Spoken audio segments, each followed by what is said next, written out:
யாரெல்லாம் அவர் அருகில் செல்கிறார்களோ அவர்களுக்கு கடவுள் தன் தூய்மையை வெளிப்படுத்துவார்.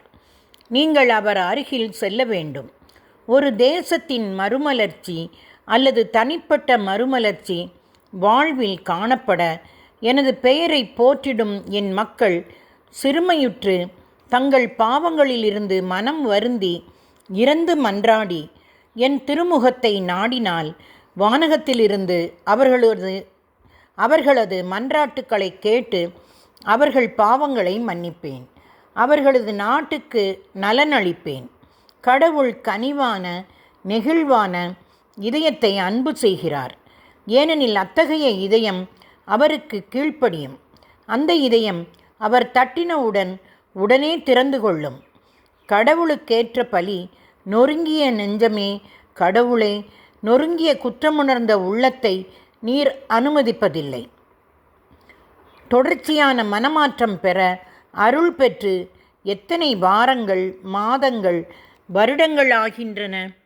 கடினமான இதயத்தோடு நடமாடி வருகின்றீர்களா? அந்த இதயத்தோடு ஆன்ம காரியங்களில் ஈடுபட்டு வருகின்றீர்களா? மனம் திரும்புதலின் நாட்கள் இன்னும் முடிந்து போகவில்லை. ஏனெனில் கடவுள் நீங்கள் கரை திரை அற்றவர்களாக காணப்பட விரும்புகிறார். நாம் பிறரை மனமாற்றம் செய்ய முடியாததற்கு காரணம் நாம் பாவ இதயத்தோடு ஆண்டவருக்கு ஊழியம் செய்வதால்தான். திருப்பாடல் ஆசிரியர் கதறுகிறார், உமது மீட்பின் மகிழ்ச்சியை மீண்டும் எனக்கு அளித்தருளும். தன்னார்வ மனம் தந்து என்னை தாங்கியருளும். அப்பொழுது குற்றம் செய்தோர்க்கு உம் வழிகளை கற்பிப்பேன். பாவிகள் உம்மை நோக்கி திரும்புவர். திருப்பாடல் 51 இறைத்திருவசனம் 12-13. இயற்கையாகவே சில நேரங்களில் உங்களுக்கு தொடர்ச்சியான மனம் திரும்புதலின் அருள் கொடுக்கப்பட்டிருக்கும்.